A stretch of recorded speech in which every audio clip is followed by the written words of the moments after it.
सभी को डॉक्टर गजानन आर्य शास्त्री का नमस्ते।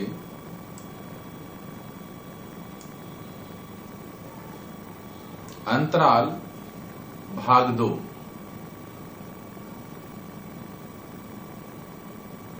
इस पाठ का हम विशद अध्ययन करने जा रहे हैं और इस पाठ में खास तौर से आजकल की समस्या का वर्णन है।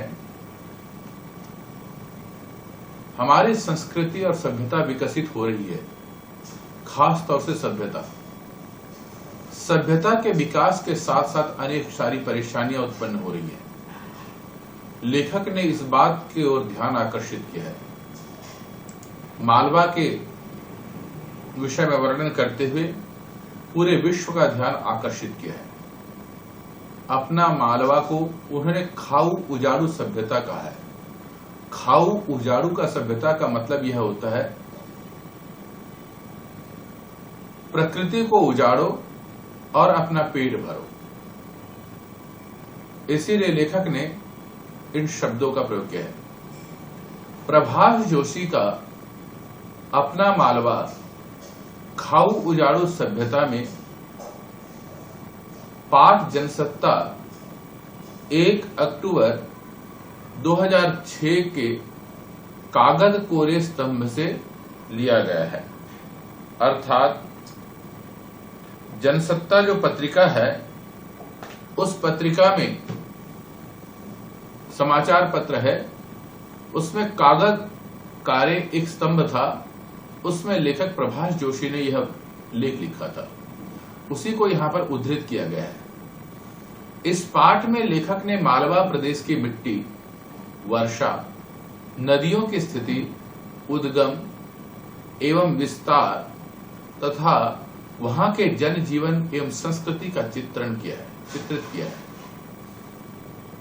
मालवा प्रदेश जो स्थान है,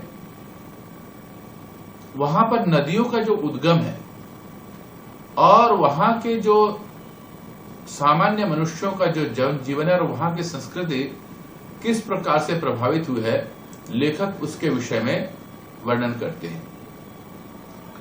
और पहले के मालवा मालव धरती गहन गंभीर, डग डग रोटी पग पग नीर, यह लोक कहावत है। अर्थात मालवा क्षेत्र में हर जगह पर थोड़ी थोड़ी देर पर आराम से रोटी पानी की सुविधा थी और हर जगह पानी की सुविधा थी। इस वाक्य के माध्यम से लेखक वहां की समृद्धि के विषय में वर्णन करते हैं कि अब के मालवा नदी नाले सूख गए, पग पग नीर वाला मालवा सूखा हो गया। लेखक को इस बात की वेदना होती है, कष्ट होता है, जिस मालवा में समृद्धि थी, जहां पर जल का अभाव नहीं था, आज वहां उल्टी स्थिति हो गई है। नदी नाले सारे सूख गए हैं और सूखने की वजह से वहां की समृद्धि में भी कमी हुई है।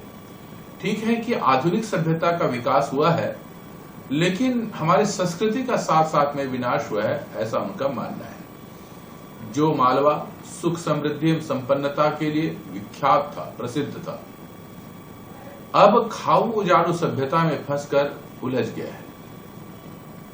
यह खाऊ उजाड़ू सभ्यता यूरोप और अमेरिका की देन है, जिसके कारण विकास की औद्योगिक सभ्यता उजाड़ की अपसभ्यता बन गई है। इससे पूरी दुनिया प्रभावित हुई है, पर्यावरण बिगड़ा है। लेखक कह रहे हैं कि यह सभ्यता का विकास न होकर के सभ्यता का विनाश है, जिसे अपसभ्यता का है, बुरी सभ्यता का है। एक ओर से मालवा जो है सुख समृद्धि और संपन्नता और शांति के लिए प्रसिद्ध था, आज वहां का पर्यावरण बिगड़ चुका है। लेखक की पर्यावरण संबंधी चिंता सिर्फ मालवा तक सीमित न होकर सार्वभौमिक हो गए। सार्वभौमिक का मतलब होता है पूरे विश्व में यह स्थिति है। अमेरिका की खाऊ जाड़ू जीवन पद्धति ने दुनिया को इतना प्रभावित किया है कि हम अपनी जीवन पद्धति, संस्कृति, सभ्यता तथा अपनी धरती को उजाड़ने में लगे थे। इस बहाने लेखक ने खाऊ उजाड़ू जीवन पद्धति के द्वारा पर्यावरणीय विनाश पर्यावरण के क्षेत्र में जो विनाश हो रहा है उसको लेखक ने यहाँ पर उसकी तस्वीर खींचा है, अर्थात लेखक ने अपनी लेखनी के माध्यम से इस बात को उजागर किया है, जिससे मालवा भी नहीं बच सका। आधुनिक औद्योगिक विकास ने हमें अपने जड़ जीवन से अलग कर दिया है। सही मायनों में हम उजड़ रहे हैं। इस पाठ के माध्यम से लेखक ने पर्यावरणीय सरोकारों को आम जनता से जोड़ दिया है तथा पर्यावरण के प्रति लोगों को सचेत किया है। जहां पर अमेरिका से आए हुए सभ्यता का विकास को हम लोग स्वीकार करते चले जा और हमारे जमीन और जंगल और अपनी सभ्यता की जड़ों को हम काटते चले जा रहे हैं, तो वास्तव में हम सभ्यता का विकास न करके हम उजड़ रहे हैं और इससे पर्यावरण का कोई विकास नहीं है, कोई मतलब नहीं है, अर्थात पर्यावरण की चिंता को उसको बढ़ाता चला गया है। आप यहां देखते हैं कि किस प्रकार क्षेत्रीय गांव का जगह था, वहां पर बड़े बड़े फैक्ट्रियां लगी हैं, उससे गंदे पानी आकर के नदियों में बह रहे हैं। अब नदी जो है गंदा नाला बन गया है, विकास बढ़ता चला जा रहा है। अपना मालवा इस पाठ के माध्यम से लेखक प्रभाष जोशी आज के पर्यावरण संबंधी चिंता के विषय में अपनी बात को अभिव्यक्त कर रहे हैं। उगते सूरज की निथरी कोमल धूप राजस्थान में रह गई। लेखक इस बात को उजागर कर रहे हैं, सुबह सुबह के जो खूबसूरत धूप था राजस्थान में ही रह गया, अर्थात राजस्थान में खुली जगह है तो वहां पर ही रह गया। बाकी सब जगह सभ्यता का विकास के लिए फैक्ट्रियां लगती चली जा रही हैं, जिसकी वजह से धूप का भी स्पष्टता दर्शन नहीं हो पा रहा है। मालवा लगा तो आसमान बादलों से छाया हुआ था, काले भूरे बादल। थोड़ी देर में लगने लगा कि चौमासा अभी गया नहीं है। जहां जहां भी पानी भरा हुआ रह सकता था लबालब भरा हुआ था, मटमैला बरसाती पानी। जितने भी छोटे छोटे नदी नाले दिख रहे थे सब बह रहे थे। इससे ज्यादा पानी अब धरती सोख के रख नहीं सकती थी, ऊपर से बादल की कभी बरस सकते थे। लेखक ने पुरानी बातों को कहा, चौमासा कहते हैं चतुर्मास, बरसात के 4 महीने। बरसात के पानी आने से पानी मटमैला भी हो जाता है, लेकिन सारे नदी नाले भरे रहते थे। नवरात्रि की पहली सुबह थी। नवरात्र जब मनाते हैं अश्विन मास में, तो ये उस समय की बात कह रहे हैं। मालवा में घट स्थापना की तैयारी, गोबर से घर आंगन लीपने और माना जी के ओटले को रंगोली से सजाने की सुबह। माना जी एक व्यक्ति हैं गांव के, उनका जो आंगन है उसको रंगोली सजाया जाता था नवरात्रि मनाने के लिए। बहु बेटियों के नहाने धोने और सच का त्योहार मनाने में लगने की घड़ी का मतलब समय। लेकिन आसमान तो घों घों कर रहा था, क्योंकि आसमान में बहुत बादल थे और बरसात हो रही थी। उस आवाज को लेखक ने अपने शब्दों में घों घों लिखा है। रास्ते में छोटे स्टेशनों पर महिलाओं की भीड़ थी। मैं उजली चटक धूप, लहराती ज्वार बाजरे और सोयाबीन की फसलें, पीले फूलों वाली फैलती बेरें और दमकते घर आंगन देखने आया था। लेखक अपने गांव आया था, जहां बचपन में उसने जो देखा था उस सारी चीज को आज मन में बसाया हुआ था और बसाए हुए मन में इसको देखना चाह रहा था कि वही सभ्यता, वही संस्कृति को आंखों से देखना चाह रहा था और अनुभव करना चाह रहा था। लेकिन लग रहा था पानी तो गिर के रहेगा, ऐसा नहीं कि नवरात्रि में पानी गिरते ना देखा हो। क्वार, मार्गशीर्ष महीने को क्वार कहा जाता है। मालवा में मानसून के जाने पर महीना होता है, फिर थोड़ा पहले भी चला जाता है। इस बार तो जाते हुए जमे रहने की धौंस दे रहा है। तो मानसून जो है कभी जाता नहीं था, अर्थात लंबा समय चलता था, आज वह कम समय का हो गया है। लेखक ने आंखों दृष्टि बातों को सब वहां वर्णन किया है। नागदा स्टेशन का नाम है। नागदा स्टेशन पर मीणा जी बिना चीनी के चाय पिलाते हैं, सारे जरूरी समाचार भी देते हैं। गई रात कुआलालंपुर में भारत के हारने से दुखी थे, पूछने पर ही मौसम और खेती पर आए। हाँ, अब की पानी बहुत गिरियो बहुत गिरा। किसान कहे कि हमारी सोयाबीन की फसल तो गल गई, पर अब गेहूं चढ़ा अच्छा होगा। पर मैंने फिर भी ये लोक भाषा का लेखक ने ऐसे ही लिखा यहां पर, इस बार पानी बहुत गिरा, किसान का सोयाबीन का फसल गल गया अधिक पानी अतिवृष्टि से, पर गेहूं और चना अच्छा होगा, ऐसा वहां के लोगों ने कहा। सार में उनने कहा कि दुकान में लग गए, चाय और भजिया उनने अच्छा बनवा के दिया था। हम मियां बीवी मजे में खाते पीते उज्जैन पहुंच गए। उज्जैन एक शहर का नाम है जो मध्य प्रदेश में, वहां पर शिप्रा नदी मिलती है जिसे क्षिप्रा भी कहा जाता है।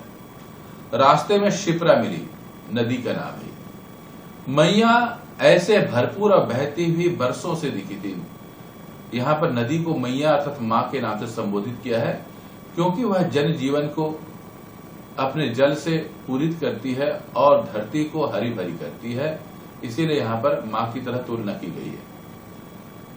गए महीने टीवी पर लाइन पढ़ी थी कि टेलीविजन, टीवी से मतलब टेलीविजन, कि उज्जैन में शिप्रा का पानी घरों में घुस गया।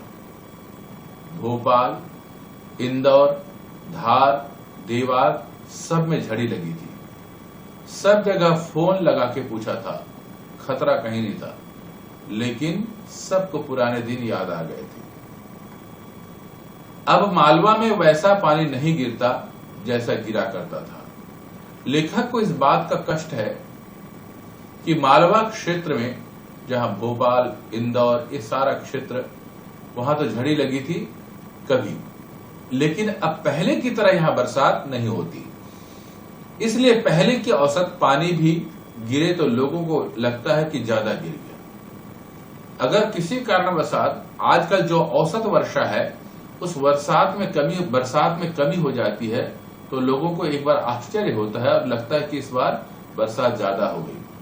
मतलब बरसात पहले से कम होने से थोड़ा ज्यादा हो जाए तो भी लोगों के लिए एक आश्चर्य का विषय बन जाता है। लेखक ने इस बात से यहां स्पष्टतः लिखा है, सभ्यता के विकास से धूल धुआं और जंगलों की कटाई के कारण वर्षा भी कम हो गई, वो ये बताना चाहते हैं। इस बार भी बरसात कहीं 40 इंच गिरी है, कहीं ज्यादा है तो कहीं थोड़ी कम, लेकिन लोग टीवी की समझ में अति बोलने लगे। अति का मतलब अधिक। उज्जैन से देवास होते हुए इंदौर जाना मालवा के आंगन में से निकलना है। जब उज्जैन एक शहर का नाम है, देवास भी जगह का नाम है, उज्जैन से जब देवास जाएंगे तो बीच का जो रास्ता है वो जो है पूरा मालवा का पड़ता है। कुआर की धूप होती तो भरी पूरी गदराई हरियाली से तबीयत झक हो जाती, लेकिन कुएं, बावड़ी, तालाब, तलैया के लबालब भरे, नदी नालों के बहते और फसलों को लहलाते देखो तो क्या गजब की विपुलता की आश्वस्ति मिलती है। खूब मनाओ दशहरा दिवाली, अब की मालवो खूब पाक्यो है। जब वहां अच्छी बरसात होती है कुआर के महीने में और सारे के सारे फसल पक जाते हैं। कुएं, बावड़ी का मतलब होता है छोटा कुआं, तालाब, तलैया का मतलब था छोटा तालाब, सब पानी से लबालब भर रहते थे। नदियां बहती रहती थी, नालों में भी पानी रहता था। गजब की विपुलता की आश्वस्ति मतलब संपन्नता और प्रसन्नता वहां नजर आता था। इसीलिए लोग दिन से दशहरा और दिवाली मनाते, दशहरा और दिवाली मनाते और कहते थे खूब पाकियो, मतलब इस पर फसल बहुत अच्छी तरह हुई, संपन्नता की खुशी मनाई जाती थी। इंदौर उतरते ही गाड़ी में सामान रखते डब्बा को कहा कि अपने सब नदियां, सारे तालाब, सारे ताल तलैया, जलाशय देखने हैं, अब पहाड़ चढ़ने हैं। वहां पर इंदौर में जैसे उतरा लेखक तो उसने ये सारी पुराने बचपन की बातों को मन में रख रखा था और उसके मन में इच्छा थी कि मैं नदी तालाब सब देखने हैं और पहाड़ों में चढ़ना भी है, सारे वही पुराने आनंद लेना चाहता था। उसने मुस्कुराते हुए कहा, यहीं से? नी यार पहले माता बिठाएंगा। नहीं यार, पहले तो मैं माता की बिठाऊंगा और आरती करूंगा। माता तो बैठ गई, आरती भी हो गई ताऊ जी, 1 बजने वाला है। बाद में पाया कि उम्र भी अब 70 की हो जाएगी, पहाड़ चढ़े नहीं जाएंगे, नदी नाले पार नहीं होंगे, सूखती सुनहरी घास बुलाएगी, लेकिन उस पर लेटकर रड़का नहीं जाएगा। रड़का माने लुढ़कना। लेखक कहते हैं कि अब बचपन की, किशोर की अवस्था में जो भी आनंद लिया है, खुशियां ली हैं, वो सब के सब एक स्मृति पटल पर हैं, लेकिन वो सारे के सारे स्मृति पटल पर ही रहते हैं। और जो वहां पर घूमना, सूखी सुनहरी घासों में लुढ़कना, ये सब मन में ही रह गए। ये आवश्यक नहीं है कि अब वैसे ही स्थिति होगी, क्योंकि उम्र 70 की हो चुकी है। मन जरूर जवान है, लेकिन शरीर साथ नहीं दे सकता। मन से तो किशोर हो सकते हैं, शरीर फिर वैसा फुर्तीला, लचीला और गर्वीला नहीं हो सकता। जो किशोर अवस्था में होता है, फुर्तीला शरीर, लचीला शरीर, गर्वीला, जिसमें थोड़ा सा एक गर्व होता है, मादकता होती है। उम्र जो ले गई उसे ले जाने दो, उसका जो है रखे, अपना जो है उसे जिए। लेखक कहते हैं उम्र बढ़ गई है, उसके साथ फुर्तीलापन, लचीलापन, गर्वीलापन चला गया है, कोई बात नहीं, लेकिन जिएंगे और जिंदगी का आनंद लेंगे। इस त्रासदायी का मतलब दुख देने वाली प्रतीति अनुभव, इस त्रासदायी अप्रतीति के बावजूद 2 जगहों से नर्मदा देखी। ओंकारेश्वर में उस पार से, ओंकारेश्वर जगह का नाम है, सामने सीमेंट कंक्रीट का विशाल राक्षसी बांध उस पर बन गया है। लेखक ने बांध को विशाल राक्षसी के नाम से तुलना दी है, शायद इसलिए वह चिढ़ाती और फिन करती बह रही है। मटमैली, कहीं छिछली का मतलब होता है जहां बहुत कम पानी हो, घुटने भर से भी नीचे। अपने तल के पत्थर दिखाती है, इतना कम पानी है कि नीचे का पत्थर भी दिख रहा है। कहीं कहीं गहरी था, कहीं कहीं ज्यादा पानी है तो बहुत ज्यादा गहरी भी है, जहां पर गड्ढा इकट्ठा हो जाता है। वे बड़ी बड़ी नावें वहां नहीं थी। बचपन में लेखक को याद है कि उसमें नावें चलते थे, लेकिन पानी इतना कम हो गया है नदी में, अब नावें नजर नहीं आती है। शायद पूर्व में बहने से बचाकर कहीं रख दी गई। किनारों पर टूटे पत्थर पड़े थे। ज्योतिर्लिंगा तीर्थ धाम वह नहीं लग रहा था। निर्माण में लगी बड़ी बड़ी मशीनें और गुर्राते ट्रक थे। वहीं थोड़ी देर कुआर की चिलचिलाती धूप मिली, लेकिन नर्मदा के बार बार पुर आने की निशान चारों तरफ थे। बावजूद इतने बांधों के नर्मदा अब भी खूब पानी और गति है। लेखक ने कहा, ओंकारेश्वर जहां ज्योतिर्लिंग है, वहां पर नदी का जो पहले भरा हुआ था अब नजर नहीं आता है। उसके बदले में उस आसपास के क्षेत्र में निर्माण कार्य है से मशीनें और गुर्राते ट्रक, अर्थात ट्रक जो है वहां पर बहुत ज्यादा चलते हैं, क्योंकि सभ्यता का विकास हो रहा है, फैक्ट्रियां लग रही हैं, बड़े बड़े मकान बन रहे हैं, और कुआर के महीने में भी वहां पर धूप थोड़ी देर के लिए मिल रही, जबकि पहले अच्छी तरह मिलती थी। लेकिन नर्मदा की खूबी यह है, इतना उसमें बांध दिया गया, फिर भी उसमें खूब जल है। नर्मदा सदा नीरा नदी है, हमेशा पानी बहती है। नेमवार के पास बजवाड़ा में नर्मदा शांत, गंभीर और भरी पूरी थी। शाम हो जाने पर भी जैसे अपने अंदर के मंदे उजाले से गमक रही थी, प्रसन्न हो रही थी। कुछ जैसे हल्के हल्के प्रकाश से चमकता, उसे गमकना कहे थे। चवथ का चांद, चवथ का मतलब चौथे का चांद, जैसे चतुर्थी तिथि को जो चांद आता है उसे चौथ कहते हैं। मिट्टी की ऊंची कगार पर, कगार मतलब टीला, पेड़ों के बीच बैठे हुए हम चुपचाप उसे प्रणाम कर रहे थे। भेन जी ने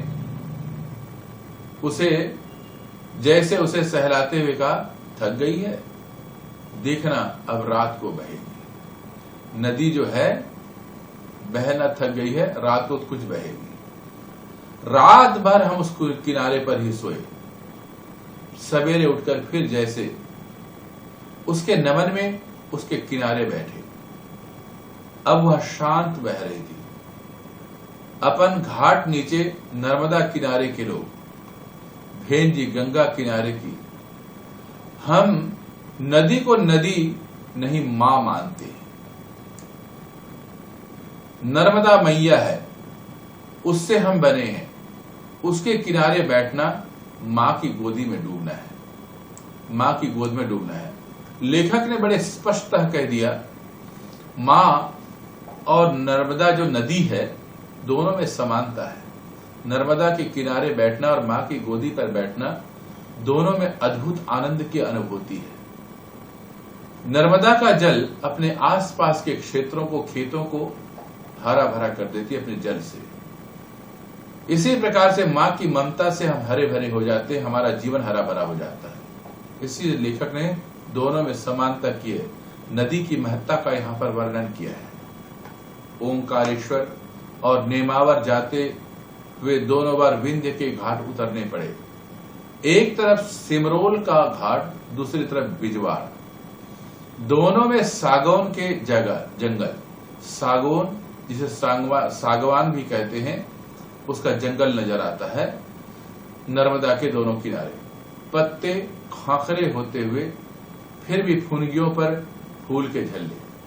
पत्ते उसके बड़े बड़े हैं, लेकिन कहीं कहीं सूख भी रहे, लेकिन फूल जो है एक बड़े गुच्छेदार होकर के वहां पर खिले हुए, इसे झल्ले कहा है गुच्छेदार को। सिमरोल के बीच से चोरल नदी का नाम है, खूब बहती हुई मिली। बिजवाड़ में हर नाला बह रहा था, हर पहाड़ी नदी की रपट पर पानी था। बचपन में पितृपक्ष और नवरात्रि पर ऐसा ही पानी मिलता था। सारे नदी नाले एक ही कलमल करते जीवित हो उठते थे। कलमल ध्वनि का नाम है। जब नदी जो बहती है उसकी आवाज को लेखक ने कलमल कहा है। पहाड़ों के सीने में कितने स्रोत हैं, सब बहे तो नीचे की काली मिट्टी खूब उमक कर फल फूल और अन्न देती है। नेमावर के रास्ते पर ही केवड़ेश्वर है। केवड़ेश्वर और नेमावर दोनों ही जगह का नाम है, जहां से क्षिप्रा निकलती है। क्षिप्रा नदी को इसमें क्षिप्रा कहा गया है, कालिदास की क्षिप्रा। कालिदास ने क्षिप्रा के विषय में बड़ा सुंदर वर्णन किया है। कालिदास संस्कृत साहित्य का एक प्रसिद्ध लेखक है। बहुत बड़ी नदी नहीं है, लेकिन उज्जैन में महाकाल के पांव पखारे तो पवित्र हो गए। उज्जैन में शिव जी का मंदिर जिसे महाकाल कहा जाता है, और उसके किनारे से बहती है। भारतीय मान्यता और लौकिक मान्यता के आधार से क्षिप्रा नदी महाकाल अर्थात शिव जी के स्पर्श करके पवित्र हो गई है। चंबल विंध्य के जनापाव पर्वत से निकली और निमाड़, मालवा, बुंदेलखंड, ग्वालियर होती हुई इटावा के पास जमुना में मिली। जमुना, यमुना को जमुना कहा गया है, अर्थात आखिर में क्षिप्रा नदी जो है यमुना जी में मिल जाती, यमुना नदी में मिल जाती है। चंबल को हमने घाटा बिलोद में देखा। घाटा बिलोद जगह का नाम है, चंबल नदी का नाम है। काफी पानी था, खूब बह रही थी। उसमें नहाते लड़के को गर्व था कि यहां छोटी दिखती हो तो क्या, हमारी चंबल से गंगा ही बस बड़ी है। अर्थात गंगा के बाद अगर कोई बड़ी नदी है तो चंबल है। आगे बहुत बड़ा बांध है, खूब पानी है। इस बार गांधी सागर में सब फाटक खोलने पड़े। गांधी सागर बांध का नाम है। इतना पानी भर गया, इतना मतलब इतना सा पानी भर गया। गंभीर इतनी बड़ी नहीं, लेकिन हालोद के आगे यशवंत सागर को इस बार इतना भर दिया। यशवंत सागर बांध का नाम है कि 2500 साइफन चलाने पड़े। 67 साल में तीसरी बार ऐसा हुआ, पार्वती और काली सिंध ने फिर रास्ता रोका। 2 दिन उसके पुल पर से पानी बहता रहा। इस बार मालवा के पठार की सब नदियां पुराई मतलब भर गई। उसके पास से बहने वाली नर्मदा में भी खूब पानी आया।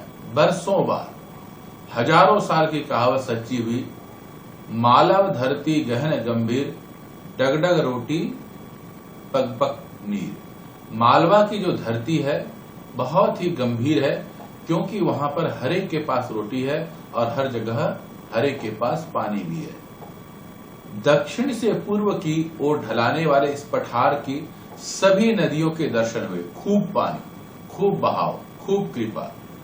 नदी का सदा नीरा रहना जीवन के स्रोत का सदा जीवित रहना है। लेखक ने नदियों की जो भरपूर स्थिति है उसके विषय में वर्णन किया है। नदियों के बाद नंबर था तालाबों का। हमारे आज के इंजीनियर समझते हैं कि वे पानी का प्रबंध जानते हैं, और पहले जमाने के लोग कुछ नहीं जानते थे, क्योंकि ज्ञान तो पश्चिम के रिनेंसा के बाद ही आया। रिनेंसा का मतलब होता है परिवर्तन। पश्चिमी देशों में जो लोगों ने परिवर्तन प्रारंभ किया सभ्यता का विकास के लिए, आधुनिकीकरण के लिए, उसे कहा गया रिनेंसा, परिवर्तन। मालवा में विक्रमादित्य और भोज और मुंज रिनेंसा के बहुत पहले हो गए। लेखक का कहना यह है, आजकल के पढ़े लिखे लोगों में बड़ा गर्व है कि हम पानी का प्रबंध जानते हैं, पर सचमुच विक्रमादित्य और भोज और मुंज जैसे हमारे महान राजा जिनको हम स्मरण करते हैं, उन्होंने मालवा क्षेत्र में बहुत से तालाब इत्यादि बना करके पानी का संरक्षण किया, तो वे भी जानते थे। वे और मालवा के सब राजा जानते थे कि इस पठार पर पानी को रोक के रखना होगा। सब ने तालाब बनवाए, बड़ी बड़ी बावड़ियां बनाए, ताकि बरसात का पानी रुका रहे और धरती के गर्भ में के पानी को जीवंत रख सके। हमारे आज के नियोजकों और इंजीनियरों ने तालाबों को गाद से भर जाने दिया। हमारे आज के जो लोग हैं, उन्होंने हमारे जो तालाब बनाए थे उसको कोई ध्यान नहीं दिया। उसमें गाद अर्थात मिट्टी भर गई, कीचड़ भर गया। इंजीनियरों ने भी उसका ध्यान नहीं दिया। जबकि तालाबों में पानी भरने से और छोटे छोटे बावड़ियों में पानी, कुओं में पानी भरने से आसपास का जो जमीन है उसके अंदर पानी जो है सूखता है और जमीन के अंदर पानी बनता है। इतना बड़ा हमारे प्राचीन काल के राजाओं ने इस पर ध्यान दिया था। जमीन के पानी को पाताल से निकाल लिया। आज के मशीनों ने जमीन को अंदर से अंदर खूब देकर पानी निकाल दिया। नदी नाले सूख गए, पग पग नीर वाला मालवा सूखा हो गया। लेकिन इस बार बिलावली भर गया, पिपल्या पाला भर गया, ये जगह का नाम है। सिरसपुर में लबालब पानी है। यशवंत सागर के सभी साइफन चले ही थे, फिर भी इंदौर की खान और सरस्वती नदियों में उतना पानी नहीं जितने मैं कभी नहाया हूं और नावों पर सैर की है। लेखक कहते हैं कि बचपन में मैंने जितना अधिक पानी देखा था इन सब नदियों में, खान सरस्वती नदियों में, आज यशवंत सागर में यद्यपि पानी इकट्ठा है लेकिन नदियों में पानी नहीं है। हाथीपाला का नाम इसलिए है, ये हाथीपाला जगह का नाम है। कभी वहां का नदी को पार करने के लिए हाथी पर बैठना पड़ता था। मतलब नदी में इतना पानी था, लोग हाथी पर चढ़ करके पार होते थे। चंद्रभागा पुल के नीचे उतना पानी रहा करता था जितना महाराष्ट्र की चंद्रभागा नदी में। इंदौर के बीच से निकलने और मिलने से वाली ये नदियां कभी उसमें हरा भरा और गुलजार रखती थी, आज वे सड़े नालों में बदल दी गई हैं। शिप्रा, चंबल, गंभीर, पार्वती, काली सिंध, चोरल, सबके यही हाल हो रहा है। सब नदियों का नाम है। सारे के सारे नदियां जो है अब नाले बन गए हैं। इस बात को लेखक ने अपने इस लेखनी के माध्यम से, अपने इस लेख के माध्यम से सरकार का ध्यान और आम जनता का ध्यान आकर्षित किया है कि सभ्यता का तो विकास करें, कल कारखाने लगाएं, बड़े बड़े मकान बनाएं, लेकिन नदियों का ध्यान रखना भी अत्यावश्यक है। ये सदा नीरा नदियां अब मालवा के गालों के आंसू भी नहीं बहा सकती, चौमासे में चलती है। बाकी के महीनों में बस्तियों के नालों का पानी ढोती है। नदियों ने सभ्यताओं को जन्म दिया। हमारी आज की सभ्यता इन नदियों को अपने गंदे पानी के नाले बहा रही है। इस साल मालवा में सामान्य बारिश 35 इंच से 5 ही इंच पानी गिरा है। पहले 35 इंच था, अब 5 इंच गिरा है। इतने ही में ही नदी, नाले, तालाब, बावड़ियां, कुएं चैतन्य हो गए। चैतन्य हो गए के मतलब पहले सूखे थे, अब वह जीवित हो गया, अर्थात उसमें पानी भर गए। नदी में पानी आ गया, नालों में पानी गया, तालाब भर गया, तो इतने में ही भर गया। अपने पहले अखबार नई दुनिया, अखबार का नाम है नई दुनिया, की लाइब्रेरी में अब भी पानी के सन 1878 से रिकॉर्ड मौजूद है।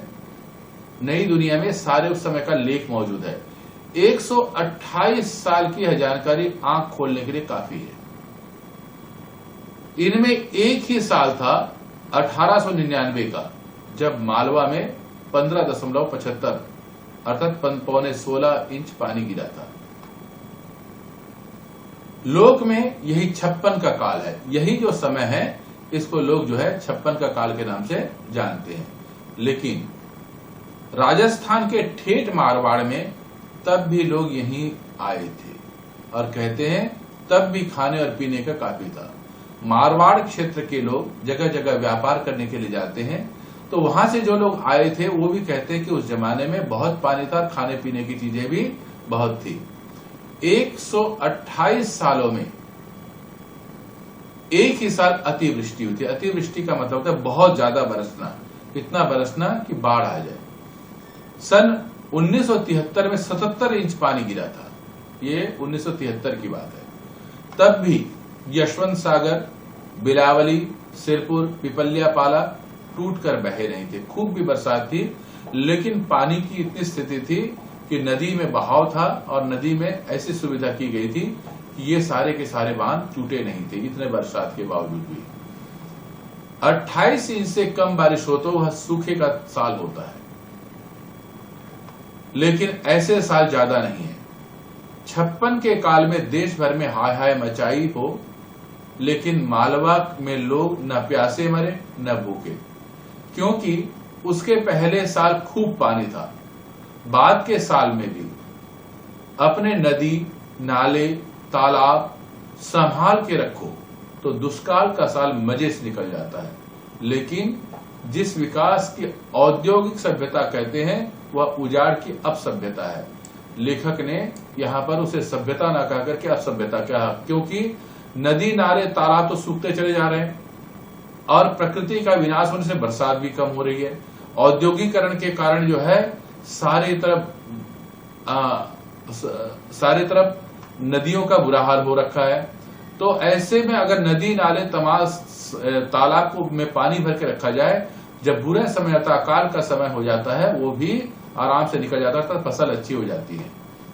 नई दुनिया पत्रिका का नाम है की ही लाइब्रेरी में कमलेश सेन, अशोक जोशी ने धरती के वातावरण को गर्म रखने वाली इस खाऊ उजाड़ू सभ्यता को जो कतरने निकाली हैं, वे बताने को काफी है कि मालव धरती गहन गंभीर क्यों नहीं है, और क्यों यहां डगडग रोटी और पक पक पानी नीर रही है। कमलेश सेन और अशोक जोशी दोनों बहुत अच्छे हिंदी के लेखक हैं। उन्होंने नई दुनिया के जो संरक्षित पत्रिकाओं में से छोटे छोटे कतरने अर्थात काट करके निकाला, जिसमें इसके विषय में वर्णन है। उस समय जो पानी की स्थिति थी और अब के विषय में वो वर्णन करते हैं। जिस जगह पर बहुत खाने को सामान था और पानी था, आज वह उल्टा हो गया, नहीं है शब्द निकाला लेखक ने। इसीलिए इसे लिखा है उजाड़ू सभ्यता। खाने के लिए अपने सभ्यता को उजाड़ते चले जा रहे हैं। क्यों हमारे समुद्रों का पानी गर्म हो रहा है? लेखक को चिंता हो रही है कि आज हमारे विश्व में एक बहुत बड़ी परेशानी खड़े हो रही है, समुद्र का पानी गर्म हो रहा है। क्यों हमारी धरती के ध्रुवों पर जमी बर्फ पिघल रही है? जिन ध्रुवों पर बहुत ज्यादा बर्फ जमा होता था, आज वहां के सारे ग्लेशियर अर्थात बर्फ पिघलते चले जा रहे हैं। क्यों हमारे मौसमों का चक्र बिगड़ रहा है? क्यों लद्दाख में बर्फ के बजाय पानी गिरा? लद्दाख ऐसा स्थान है, ऊपरी स्थल जो कश्मीर के बगल में है, वहां पर बर्फ गिरता था, आज वहां पर बर्फ न गिर करके पानी गिर रहा है। क्यों बाड़मेर में गांव डूब गए? बाड़मेर क्षेत्र राजस्थान में है, जहां बरसात कम होती थी, उस क्षेत्र में पानी डूब रहे हैं। क्यों यूरोप और अमेरिका में इतनी गर्मी पड़ रही है? जहां ठंडा क्षेत्र है वहां भी गर्मी पड़ने लगी है। क्योंकि वातावरण को गर्म करने वाली कार्बन डाइऑक्साइड गैसों ने मिलकर धरती के तापमान को 3 डिग्री सेल्सियस बढ़ा दिया है। लेखक को बड़ा वेदना होती है, आजकल जो सभ्यता का विकास हो रहा है, इतने कार्बन डाइऑक्साइड और धुआं इतना अधिक बढ़ता जा रहा है और ऐसे गैसों का उत्सर्जन हो रहा था, छोड़ा जा रहा है। ये गैस जो है तापमान को बढ़ा रहे हैं। तो लेखक ने इस बात की चिंता को उजागर किया है और जनता और सरकार और औद्योगिकरण करने वाले व्यक्तियों को इस पर ध्यान देने की बात कही है। ये गैसें सबसे ज्यादा अमेरिका फिर यूरोप के विकसित देशों से निकलती है। अमेरिका इन्हें रोकने को तैयार नहीं है। वह यह नहीं मानता कि धरती के वातावरण के गर्म होने से सब गड़बड़ी हो रही है। अमेरिका की घोषणा है कि वह अपनी खाऊ उजाड़ू जीवन पद्धति पर कोई समझौता नहीं करेगा, लेकिन हम अपने मालवा की गहन गंभीर और पग पग नीर और डग डग रोटी देने वाली धरती को उजाड़ने में लगे हुए हैं। हम अपनी जीवन पद्धति को क्या समझते हैं? लेखक ने यहाँ प्रश्नवाचक एक मन में शंका भर दी। हमारे को अगर पश्चिमी देशों का अंधानुकरण करना है तो इस बात का ध्यान रखना आवश्यक है, मालवा क्षेत्र और अन्य पूरे भारतवर्ष में जहां जहां प्रकृति का विनाश हो रहा है, तो सरकार को चाहिए और के पर कड़े नियम बनाए ताकि उद्योग करने वाले व्यक्ति, औद्योगिकरण करने का विकास है, इन दोनों में संतुलन होना चाहिए। ताकि क्योंकि वनस्पतियां जितनी होंगी, पेड़ पौधे जितने होंगे, नदी बरसात अच्छी होगी तो जमीन में पानी होगा। तो ये चिंता लेखक को बड़ा वेदनापूर्ण लगा, इसीलिए उन्होंने अपने लेख के माध्यम से इस बात को उजागर करने का प्रयास किया है। आपको कठिन शब्दों के अर्थ जहां समझ में आए तो यहां से समझ सकते हैं। निथरी, फैली, चमकेली, चौमासा, बारिश के 4 महीने, ओटले, मुख्य द्वार, घाव घाव, बादल के गरजने की आवाज, पानी बहुत गिरियो, ये लोक भाषा है। पानी बहुत गिरा, बरसात बहुत हुई, फसल तो गली गई, फसल तो डूब गई, सड़गल गई, ये भी लोक भाषा है। परंतु फिर भी, अति, बढ़ा चढ़ाकर, अतिशयोक्ति से अधिक, मालव धरती गहन गंभीर, डग डग रोटी पग पग नीर। मालवा की धरती गहन गंभीर है, जहां डगर डगर पर रोटी और पग पग पर पानी मिलता है, यानी मालवा की धरती खूब समृद्ध है। पश्चिम के रिनेंसा, पश्चिम का पुनर्जागरण काल, विपुलता की आश्वस्ति, संपन्नता, समृद्धि, इसका आश्वासन, आश्वस्ति का मतलब आसन। अब मालवा खूब पाक्यो है, खूब जो है समृद्ध हुआ है, खूब फसलों से हरा भरा हो गया है। पहले माता बिठाएंगा, ये लोक भाषा है, पहले माता जी की माँ की मूर्ति स्थापित करूंगा, रड़का लुड़का। चवथ का चांद, चतुर्थी का चांद गमक रही थी, सुगंधित हो रही थी। 56 का काल, 1899 का भीषण काल, दुष्काल का समय, बुरा समय, पुर बाढ़, गाद, मिट्टी, कचरा, झाग, कचड़ा, कलवल करना, सकरे रास्ते में पानी भरने की आवाज, सदा नीरा, इसका मतलब हर समय बहने वाली नदी। अब हम पाठ के प्रश्नोत्तर पर चिंतन करेंगे। अगर आपको पाठ की कोई बात समझ में ना आई हो तो आप सबसे पहले यहाँ नीचे डिस्क्रिप्शन पर लिखें। अगर आपको समझ में आए तो लाइक बटन दबाएं और अपना विचार जरूर रखिए। साथ में सब्सक्राइब बटन दबा करके अपने मित्रों को भेजें ताकि इस बात को वह अच्छी तरह समझें। हिंदी साहित्य का प्रचार और प्रसार करना हमारा मुख्य उद्देश्य है। हम भारतवर्ष, जो भारत की राजभाषा हिंदी है, जिसे हम सितंबर के महीने में हिंदी दिवस मनाते हैं, उस हिंदी का विकास करना हमारा ध्येय है। इसीलिए सब्सक्राइब करें और अपने मित्रों को भेजें। अपना मालवा अंतराल भाग 2 प्रश्न 1। मालवा में जब सब जगह बरसात की झड़ी लगी रहती है तब मालवा के जनजीवन पर इसका क्या प्रभाव पड़ता है? उत्तर, मालवा में जब सब जगह बरसात की झड़ी लगी रहती है तब मालवा के जनजीवन पर इसका गहरा प्रभाव पड़ता है। खूब बरसात होती है, मालवा में स्थित नदी नाले पानी से भर जाते हैं, यहां तक कि बरसात का पानी घरों में पहुंच जाता है, फसलें लहलहा उठती हैं। मालवा में व्याप्त बावड़ी, तालाब, कुएं तथा तलैया, छोटे तालाब को तलैया कहते हैं, सब पानी से लबालब भर जाते हैं। इससे मालवा में लगता है कि भगवान की खूब कृपा हुई है। वहां की बरसात की झड़ी मालवा को समृद्धशाली बनाती है। प्रश्न 2। अब मालवा में वैसा पानी नहीं गिरता जैसा गिरा करता था, उसके क्या कारण है? उत्तर, इस बात के बहुत कारण हैं। औद्योगिकरण ने पर्यावरण को नुकसान पहुंचाया है। इसके कारण पर्यावरण में भयंकर बदलाव देखने को मिले हैं। इसने जल, थल तथा भूमि प्रदूषण को बढ़ावा दिया है। वायुमंडल में कार्बन डाइऑक्साइड गैस की अधिकता के कारण भी मौसम पर प्रभाव पड़ रहा है। यह गर्म होती है, जिसके कारण वायुमंडल और ओजोन परत को नुकसान पहुंच रहा है। पेड़ों की अत्यधिक कटाई के कारण भी मालवा की धरती उजड़ने लगी है। प्रश्न 3। हमारे आज के इंजीनियर ऐसा क्यों समझते हैं कि वे पानी का प्रबंध जानते हैं और पहले जमाने के लोग कुछ नहीं जानते थे? उत्तर, आज के इंजीनियर अपने तकनीक ज्ञान को बहुत उच्च मानते हैं। उनको लगता है कि पुराने जमाने में लोगों को तकनीकी ज्ञान नहीं था, वे तकनीकी शिक्षा से अनजाने थे। ऐसा सोचकर वे स्वयं एक गलत फहमी में जीते हैं। वह मानते हैं कि पश्चिमी सभ्यता ने ज्ञान का प्रसार किया है। भारत के लोगों को ज्ञान ही नहीं, रिनेसां के बाद ही लोगों ने अंदर ज्ञान फैला हुआ है। प्रश्न 4। मालवा में विक्रमादित्य, भोज और मुंज रिनेसां के बहुत पहले हो गए। पानी के रखरखाव के लिए उन्होंने क्या प्रबंध किए?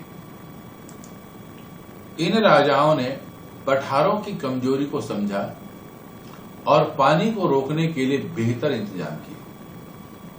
उन्होंने इसके लिए सबसे पहले वहां पर तालाब, कुएं, बावड़ियों का निर्माण करवाया।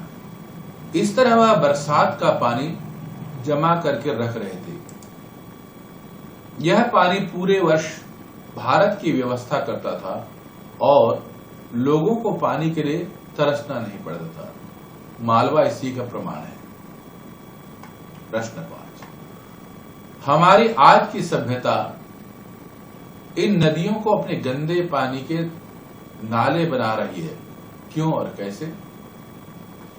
आज के समय में मनुष्य तेजी से प्रगति कर रहा है, परंतु इस प्रगति ने बहुत नुकसान भी किया है।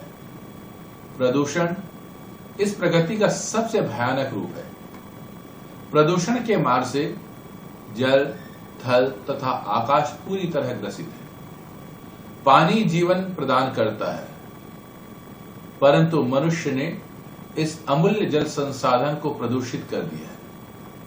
नदियां जो पानी का मुख्य स्रोत हैं, वे प्रदूषण की चपेट में आ गई है।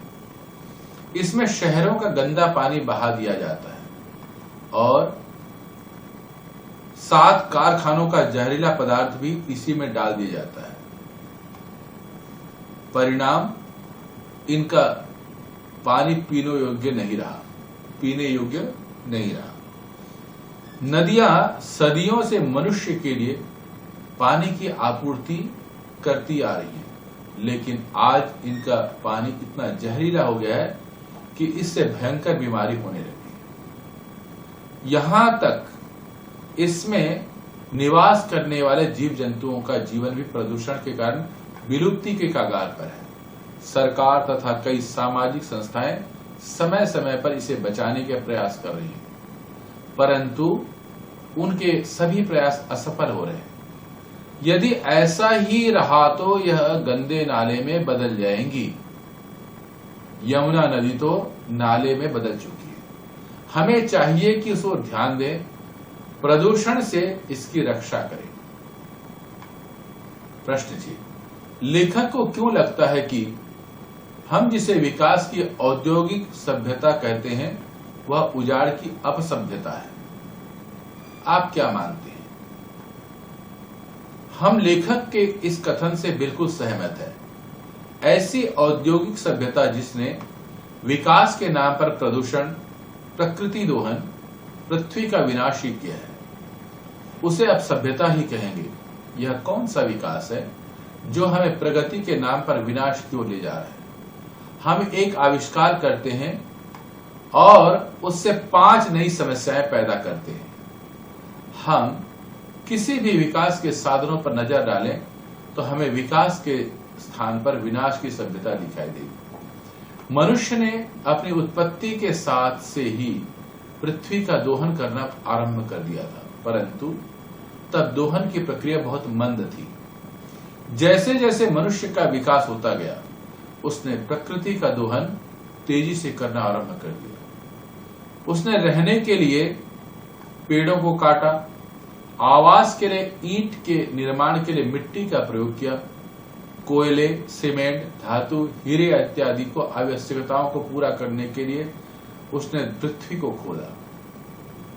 यह कैसा विकास है जिसमें स्वयं की जड़ काटी जा रही है? अतः हम इसे अपसभ्यता कहेंगे। प्रश्न 7, धरती का वातावरण गर्म क्यों हो रहा है? इसमें यूरोप और अमेरिका की क्या भूमिका? टिप्पणी कीजिए। आज पूरे संसार में ग्लोबल वार्मिंग का खतरा मंडरा रहा है। पूरे विश्व के वैज्ञानिक स्थिति से परेशान है। इसके कारण धरती का वातावरण तेजी से गर्म हो रहा है। हम मनुष्य ने अपनी सुविधाओं के नाम पर जो भी कुछ किया है वह हमारे लिए खतरनाक सिद्ध हो रहा है। वाहनों, हवाई जहाजों, बिजली बनाने वाले संयंत्रों, प्लांट्स, उद्योगों इत्यादि से अंधाधुंध होने वाले गैसीय उत्सर्जन की वजह से कार्बन डाइऑक्साइड में वृद्धि हो रही है। इन गतिविधियों से carbon dioxide, methane, nitrogen oxide इत्यादि ग्रीन हाउस गैसों की मात्रा में बढ़ रही है, जिससे इन गैसों का आवरण घना होता जा रहा है। यही आवरण सूर्य की परावर्तित किरणों को रोक रहा है, जिससे धरती के तापमान में बढ़ोतरी हो रही है। ग्लेशियरों की बर्फ इतने बढ़ रहे हैं, तापमान से तेजी से पिघल रही है, जिससे आने वाले समय में जल संकट खड़ा हो सकता है। जंगलों की बड़ी संख्या में हो रहा कटाव भी दूसरी सबसे बड़ी वजह है। जंगल कार्बन डाइऑक्साइड की मात्रा से प्राकृतिक रूप से नियंत्रित करते हैं, लेकिन इनकी अंधाधुंध कटाई से यह प्राकृतिक नियंत्रक भी नष्ट हो रहे हैं। यदि जल्दी नहीं की गई तो हमारे जीवन पर भी सवालिया निशान उठ खड़ा होगा। इन गैसों के उत्सर्जन में अमेरिका तथा यूरोपीय देशों की भूमिका मुख्य है। वहां से सबसे अधिक इन गैसों का उत्सर्जन हो रहा है। वे इस बात को स्वीकार नहीं करते। तो सभी पाठकों को अगर पसंद आए तो सबसे पहले लाइक बटन दबाएं। अगर इसके विषय में कुछ कमेंट लिखना चाहते हैं तो यहां अवश्य लिखें। आपको जो पसंद आया वो जरूर लिखिए।